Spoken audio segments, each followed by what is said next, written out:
Je vous propose une suspension de séance. Nous allons entendre 4 questions orales des habitants.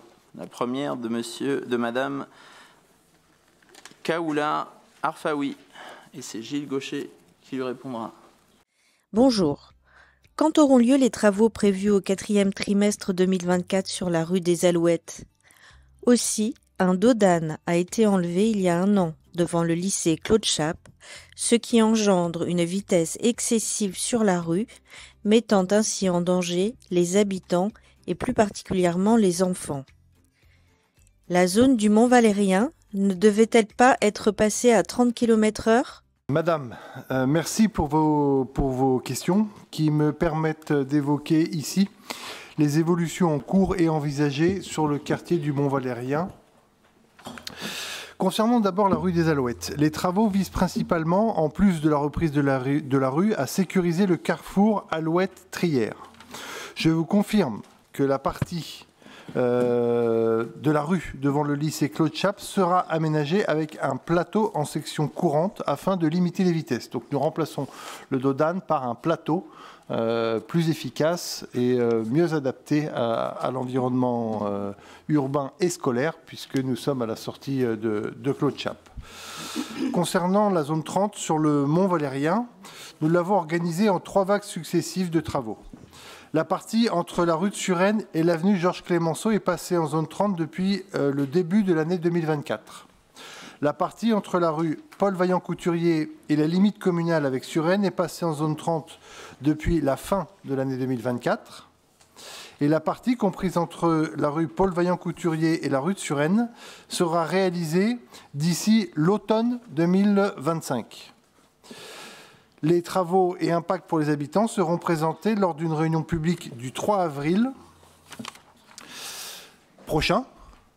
Lors de cette réunion, nous souhaitons présenter aux habitants les travaux suivants, ceux qui concernent la réflexion de la rue des Alouettes, justement, le réaménagement du carrefour de la rue des Alouettes, Trière, Marcel Génin et rue des Luaps prolongée, ainsi que la suppression du stationnement du stationnement alterné des rues du secteur, puisque pour créer une zone 30, nous avons besoin de stabiliser le stationnement pour organiser le contresens cyclable qui évidemment ne peut pas changer tous les 15 jours.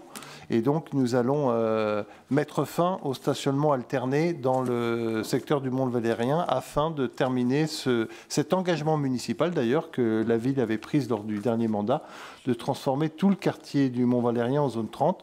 Engagement donc qui sera tenu à l'automne 2025. Je vous remercie. Et je vous donne rendez-vous à toutes et tous, ceux qui pourraient être intéressés, à la réunion publique donc, du 3 avril qui aura lieu à la mairie de quartier du Mont Valérien. Merci Gilles. Nous passons à présent à la question de Sébastien Maillot et c'est Hassan Mani qui lui répondra. Bonjour. Maintes fois, la ville de Nanterre a voté la solidarité et décidé d'allouer des sommes pour venir en aide à des populations en détresse. Gaza, le Liban, dernièrement Mayotte.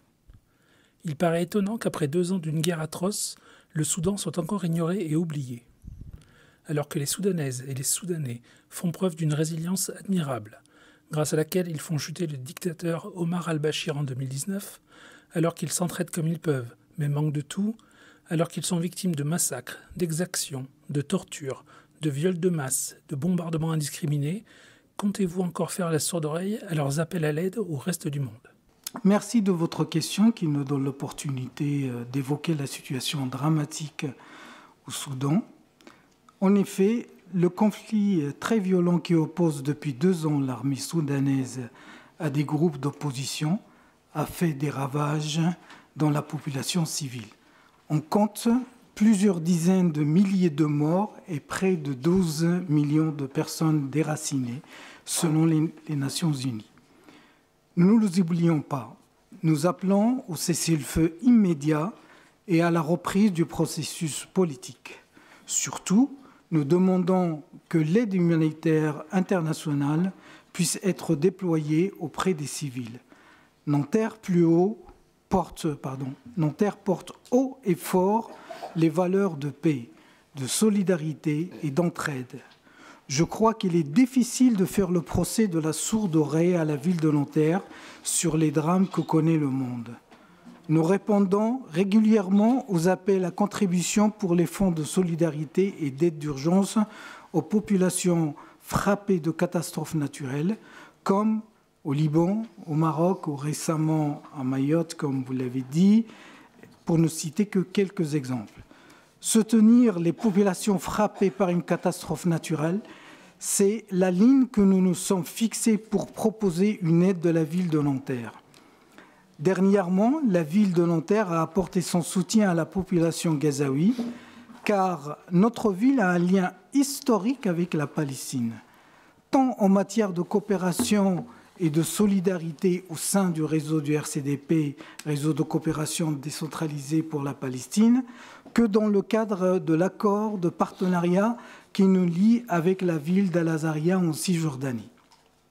En outre, ici à Nanterre, de nombreuses associations sont mobilisées en faveur du peuple palestinien et pour une paix juste et durable. Voici, cher monsieur, les éléments de contexte et d'explication que je souhaitais porter à votre connaissance, tout en rappelant évidemment que nous ne restons pas insensibles à la situation au Soudan. Et je vous remercie. Merci Hassan. Nous passons à présent à la question de Jérémy Derbomez. Bonjour, j'ai un véhicule hybride et j'aimerais connaître les prérogatives et avis de la municipalité. En effet, il est très difficile, voire impossible de se garer sur les places réservées aux véhicules électriques, et ce dans différents endroits sur le territoire. Quels sont les rôles de la police municipale en matière de stationnement ? À différents moments, les véhicules ne sont pas verbalisés lorsqu'elles y sont garées. Monsieur, chers collègues, je vous remercie pour cette question qui nous permettra de vous apporter cette réponse et ces réponses. L'équipe municipale a souhaité favoriser la transition énergétique et encourager l'utilisation des véhicules électriques. En lien avec mon collègue Gilles Gaucher-Casalis, adjoint au maire en charge de l'espace public, la ville de Nanterre dispose aujourd'hui d'un réseau de 23 stations publiques pour la recharge de véhicules hybrides ou électriques. Elle propose un total de 67 points de charge répartis sur tout le territoire communal, afin de garantir une couverture suffisante au sein de notre ville. Je vous confirme par ailleurs que la ville est compétente pour procéder à des verbalisations des véhicules thermiques stationnés sur des emplacements réservés aux véhicules hybrides ou électriques. Cela fait partie intégrante des missions données aux agents de la police municipale ainsi qu'aux SVP. Dans le cadre de la montée en puissance depuis 2017 de nos actions contre les incivilités et d'une meilleure verbalisation des différentes infractions sur le stationnement. Concrètement, nous avons dressé l'année dernière plus de 700 verbalisations à des véhicules thermiques stationnés sur des emplacements réservés aux véhicules hybrides ou électriques et une vingtaine de véhicules mal stationnés ont été mis dans ce cadre en fourrière. Nous ne pouvons naturellement pas être derrière chaque conducteur de véhicule thermique qui se stationne de manière indue sur des emplacements réservés aux véhicules hybrides ou électriques. Mais vous le voyez, vous pouvez compter sur notre action et la mobilisation de la police municipale ainsi que des ASVP. Merci Nasrine. Nous passons enfin à la dernière question orale de Nicolas Mariotte et c'est Gilles Gaucher-Casalis qui lui répondra. Je viens vers le conseil municipal au nom des riverains de la rue Famille du Quartier, fréquentant le groupe scolaire Romain Roland et les personnels travaillant dans ces 3 écoles.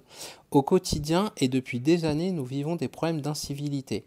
Voitures mal stationnées empêchant les habitants de sortir de chez eux et agressivité des conducteurs.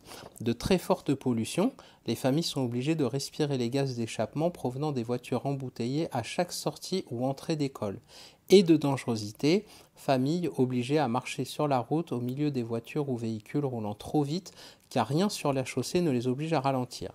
La question est, nous qui subissons quotidiennement ces problèmes qui ne cessent de progresser, pouvons-nous être consultés avec vous, nos élus, afin de décider démocratiquement de solutions pérennes pour que l'avenir de centaines de personnes soit placé sous le signe de la sécurité et du bien vivre ensemble. Je remercie par avance chaque élu qui écoutera cette question de son soutien afin que nos problèmes se résolvent ensemble. Merci pour votre interpellation que je reçois au nom des riverains et des familles et des personnels du groupe scolaire Romain Roland.